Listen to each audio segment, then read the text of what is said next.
আবারও আপনাদের একটি লাক্সারি প্রজেক্ট নিয়ে হাজির হলাম। পুরো দেয়ালটা জুড়ে একটা টিভি ইউনিট করে দিছি। গুলো খালি দেয়ালগুলো ছিল সেগুলো আমরা বার্মাটিক সেগুন প্লাই দিয়ে সরে করে দিচ্ছি। এখানে আবার একটা মিরর কাটিং করে দিচ্ছি। ডাইনিং এর হ্যাঁ ডাইনিং এবং এখানে ওপেন কিচেন। গেস্ট রুমটা দেখেন এটা সিম্পল ভাবে পর্দার পেলমেট করে দিচ্ছি। দেয়ালটা জুড়ে আমরা একটা ডিনার ওয়াগন করে দিছি। এটাও খুব সুন্দর হয়েছে, একদম খোলামেলা কিচেনটা। খোলামেলা কিচেন, ওয়াল ক্যাবিনেট। এখানে আবার ড্রেসিং ইউনিট করে দিছি। মার্বেল, এটা মার্বেলের মতো দেখতে, বাট এটা একটা পিভিসি বোর্ড। আচ্ছা, পর্দাটা সম্পূর্ণ পর্দার পেলমেন্ট গুলো আমরা করে দিছি। এখানে আবার কিচেনের সিলিংটা একটু ব্যতিক্রম। জি জি। Child bed. জি জি। চাইল্ড বেডটা দেখেন, ক্যাবিনেটটা মাঝখানে আবার আমরা একটা গ্লাস দিয়ে দিছি এখানে। ওয়ালাইকুম সোহেল ভাই, কেমন আছেন? ওয়ালাইকুম আসসালাম, আলহামদুলিল্লাহ ভাইজান, আপনি কেমন আছেন? এই তো অনেক ভালো আছি। আবারও আপনাদের একটি লাক্সারি প্রজেক্ট নিয়ে হাজির হলাম। এই প্রজেক্টটা মূলত কোথায়? ঢাকা যাত্রাবাড়ি কদমতলাতে। আচ্ছা আচ্ছা। তো এখানে এই ফ্ল্যাটটা নেওয়ার আগে আমি এটা যখন এই ফ্ল্যাটটার যখন ছাদ ঢালাই হয়েছে তখন থেকেই কিন্তু এই কাজটার আমি ইনস্ট্রাকশন দিয়ে আসছি। জি জি। তো এই কাজটা পুরো ফ্ল্যাটটাই আমার ক্লায়েন্ট উনি আমার উপর ছেড়ে দিয়েছে যে সোহেল ভাই কিভাবে এটা সুন্দর করবেন, এটা আপনার ব্যাপার, আপনি আমাকে ফ্ল্যাটটা সাজিয়ে দেন। দেখেন খুবই ইউনিক ভাবে এবং খুব লাক্সারিয়াস একটা ফ্ল্যাট আমরা এখানে করছি। খুবই সুন্দর। লিভিং রুমের কাজগুলো আপনাকে দেখা এক এক করে। প্রথমে আমরা এখানে পুরো দেয়ালটা জুড়ে একটা টিভি ইউনিট করে দিছি। জি। টিভি ইউনিটটা দেখেন এখানে আমরা উডেন টেক্সচার এবং এসপিএল এর সমন্বয়, যে আমরা গ্যালারিটা এসপিএল আর উপরে উডেন টেক্সচার, এখানে লেকার পেইন্ট করা হয়েছে। এরপরে স্লিং গুলো দেখেন আলাদা আলাদা স্লিংটা দিয়ে দিছি এবং এই যেখানে দেয়ালগুলো খালি দেয়ালগুলো ছিল সেগুলো আমরা বার্মাটিক সেগুন প্লাই দিয়ে পেস্টিং করে দিছি, সাথে লেকার করে দিছি। এখানে আবার একটা এই যে শু র্যাক করে দিছি। জি দেখেন এটা সরে করে দিচ্ছি। এখানে আবার একটা মিরর কাটিং করে দিচ্ছি। এখানে একটা সোফি সিস্টেম করে দিচ্ছি। মানে যেটা ইউনিক, যতটুকু সুন্দর করার সেভাবে। এখানে আবার পুরো এটাতে আমরা পর্দার পেলমেট করে দিছি, পুরোটা একবারে পেলমেট করে দিছি। এখানে ছিল কিছু একটা গ্যাপ, এই গ্যাপটার ভিতরে আবার একটা সোফি সিস্টেম করে দিছি, আপনার শোকেসের বলতে পারেন, শোকেসের মতো। এবং এখানে একটা কলাম ছিল, কলামটাকেও বার্মাটিক সেগুন প্লাই দিয়ে আমরা পেস্টিং করে দিছি। খুবই সুন্দর হয়েছে ভাই। তো এটা হলো আমাদের লিভিং ইউনিট। এরপরে যদি আপনার এখানে গেস্ট রুম আছে, গেস্ট রুমটাও আমরা কাজ করে দিছি। জি। গেস্ট রুমটা দেখেন এটা সিম্পল ভাবে পর্দার পেলমেট করে দিয়েছি, উপরে একটা স্লিং। এখানে আবার এইটা এল আকারে আপনি একটা ওয়াল ক্যাবিনেটটা লক করা ওয়াল ক্যাবিনেট। এখানে আবার ড্রেসিং ইউনিট করে দিছি। জি জি। এগুলো এসপিএল দিয়ে না? হ্যাঁ, এগুলো এসপিএল দিয়ে, এই ক্যাবিনেটটা এসপিএল বোর্ড দিয়ে। আর প্রতিটা কাজই যেখানে মানে সিম্পল ভাবে, যেটা সিম্পল দরকার সেটা সিম্পল ভাবে করে দিছি। আর কয়েকটা রুম এবং কিচেনটাও দেখাই দিব। দেখেন লিভিং রুমটার কাজটা আপনাকে দেখালাম। এরপরে আপনার এখানে ডাইনিং স্পেসটা দেখাই। আপনি ডাইনিং এর এখানে, হ্যাঁ ডাইনিং এবং এখানে ওপেন কিচেন। এখানে আবার আমরা একটা ফোল্ডিং ডোর করে দিছি, দেখেন সুন্দরভাবে।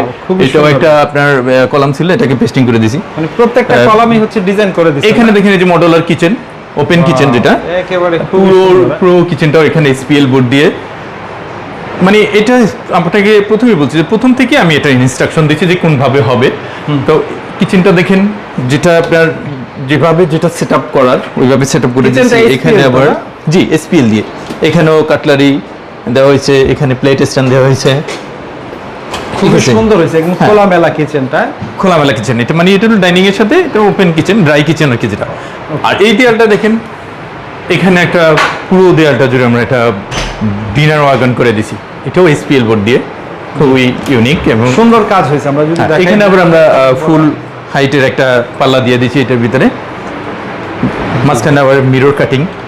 ঠিক আছে, এই পাশে দেখেন এখানে আবার আমরা, এটা কিন্তু এসপিএল না, এটা কিন্তু মার্বেল না, উপরে মার্বেল। এটা মার্বেলের মতো দেখতে, বাট এটা একটা পিভিসি বোর্ড। আচ্ছা আচ্ছা আচ্ছা। PVC composite.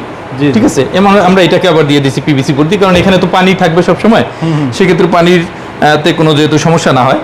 দেখেন এটা লুকটা দেখেন, এটা দেখলে মনে হয় যে মার্বেল পাথর, বাট এটা একটা বোর্ড। খুবই সুন্দর থিওরিটা। এরপরে দেখেন এগুলো আমরা উপরে সিলিংটা করে দিছি। এখানে আমরা কিচেনের সিলিংটা একটু ব্যতিক্রম। জি জি। কিচেনের সিলিংটা আবার একটু ব্যতিক্রম ডিজাইন, আলাদা আলাদা, খুবই সুন্দর হয়েছে। জি, প্রত্যেকটা জায়গায় আসলে কাজ হয়েছে না? আমরা হ্যাঁ এখানে মানে কোনোটার বাদ রাখা হয় না, যেটাকে বেডরুমও দেখাই দিই একটা। এখানে আছে একটা বেডরুম, এটা চাইল্ড বেড। জি জি। চাইল্ড বেডটা দেখেন, এই খাটগুলো আমরা করে দিছি। আচ্ছা আচ্ছা। খাটটা ম্যাডাম বলছে যে রুমের সাথে ম্যাচিং করে যেভাবে সৌন্দর্য আনা যায় ওইভাবে খাট। এবং এখানে ওয়াল ক্যাবিনেটটা দেখেন, এখানে ওয়াল ক্যাবিনেটের সাথে একটা রিডিং ইউনিট প্লাস আপনার ড্রেসিং ইউনিট আমরা দুইটা একটা এক্সাস্ট করে দিছি। এই ক্লোজেটটা এইখানেও একটা ছোট্ট এখানেও একটা বেসিন হ্যাঁ, বেসিনটা করে দিয়েছি। বেসিন খুব সুন্দর। জি। পাশাপাশি এখানে একটা রিডিং টেবিল। হ্যাঁ, এখানে রিডিং টেবিল এবং পুরোটা দেয়াল জুড়ে একটা ওয়াল ক্যাবিনেট। আর প্রত্যেকটা কাজই আপনার এসপিএল এর সমন্বয়। এইচপিএল। আর এটার কালার কম্বিনেশন এভাবে এবং সৌন্দর্যের বিষয়গুলো সবগুলো আমারই সাজেশনে এটা করা হয়েছে। আমি ডিজাইন এই করছি, ফিক করছি, ম্যাডাম সিলেক্ট করছে আর কি। আর এই ওয়ালটাও আবার আমরা চারকোল বোর্ড দিয়ে পেস্টিং করে দিছি। আচ্ছা, দেখতে খুবই সুন্দর লাগছে, খুবই অসাধারণ একটা ডিজাইন। হ্যাঁ হ্যাঁ, শাকিল ভাই, এটা একটা মাস্টার বেড। জি জি। এখানেও ঠিক ওইভাবেই বেডটা আমরা করে দিছি। এরপর এখানে পর্দার ফেলমেট, উপরে সিম্পল স্লিং। আবার এই যে এটা একটু ব্যতিক্রম করে দিছি, কারণ এটা ক্যাবিনেটটা মাঝখানে আবার আমরা একটা গ্লাস দিয়ে দিছি এখানে। আর এখানে আপনার ড্রেসিং ইউনিট, আচ্ছা, ড্রেসিং ইউনিটটা করে দিছি। তো এটা ক্যাবিনেট কি রকম আসলে ক্যাবিনেটগুলো? ক্যাবিনেটগুলো এটা আপনার 1750 থেকে 1900 টাকা পর্যন্ত, মানে এটা ক্যাটাগরি অনুযায়ী আপনার ক্যাটাগরি। আর সিলিংগুলো সাধারণত কি রকম খরচ? সিলিংটা হলো আমরা সাধারণত 450 থেকে 550 টাকা পর্যন্ত রেঞ্জের মধ্যে থাকে। জি। লাইটটা হচ্ছে আলাদা হবে? হ্যাঁ, এটার সম্পূর্ণ প্লাটের যে ইলেকট্রিক কাজটা এটা সম্পূর্ণ ক্লায়েন্ট আলাদাভাবে গ্রহণ করছে নাকি। হ্যাঁ। শাকিল ভাই, এটা হলো চাইল্ড বেড। এই যে আঙ্কেলের বেডরুম, এখানে একটা টিভি ইউনিট করে দিছি এবং এখানে পর্দার পেলমেট, এটা সিম্পল ভাবে। আর ম্যাডাম আবার বলছে যে আগের একটা ক্যাবিনেট ছিল, ওইটা এখানে ইনস্টল করার জন্য এখানে আর ক্যাবিনেট করা হয় না, তবে এখানে স্লিং এবং আপনার এই আপনার টিভি ইউনিটটা আমরা করে দিছি। প্রত্যেকটা পর্দার হচ্ছে ফিল্মেটটা আপনারা তৈরি করে পর্দাটা সম্পূর্ণ পর্দার পেলমেটগুলো আমরা করে দিছি। ওকে, আসলে খুবই সুন্দর একটা লাক্সারি কাজ হয়েছে, আসলে সরাসরি না দেখলে বোঝা যায় না। ওকে, তো সোহেল ভাই হচ্ছে আমরা সম্পূর্ণ ফ্ল্যাটটি ঘুরে ঘুরে দেখলাম, খুব সুন্দর একটা কাজ হয়েছে। মূলত হচ্ছে এই ধরনের কাজগুলো যারা ভিডিও দেখে তারা অনেকেই জানতে চায় যে আমিও যদি এই ধরনের কাজ করতে চাই আমারও কিরকম খরচ করতে পারে, অনেকে আইডিয়াও নিতে চায়। হ্যাঁ, এই ফ্ল্যাটের স্পেস অনুযায়ী এটা নির্ধারণ করা হয়। যদিও অনেক ফ্ল্যাটের স্পেসে অনেক সময় কাজের পরিমাণ বেশি হলে সেক্ষেত্রে ওইটা কাজটা বাড়ে কমে। তো এইটা হলো কি কতটুকু কাজ গ্রহণ করবে ওই অনুপাতে আর কি নির্ধারণ করা হয়। এইভাবে একজাক্ট আমরা বলে দিই। সবচেয়ে ভালো স্ক্রিনে দেওয়া নাম্বারে যোগাযোগ করলে, হ্যাঁ, আমাদের যে স্ক্রিনে যে নাম্বারটা আছে এই নাম্বারে যোগাযোগ করলে, আমাদের অফিস আছে উত্তরা আজমপুর, ওখানে অফিসে যোগাযোগ করতে পারবেন এবং কাজ মানে যখন স্টার্ট করবে বিস্তারিত সমস্ত ম্যাটেরিয়ালস বিষয় সমস্ত বিষয় আমাদের সাথে আলাপ করলে হবে। ওকে, তো অনেক অনেক ধন্যবাদ আপনাকে এতক্ষণ সময় দেওয়ার জন্য। আসসালামু আলাইকুম।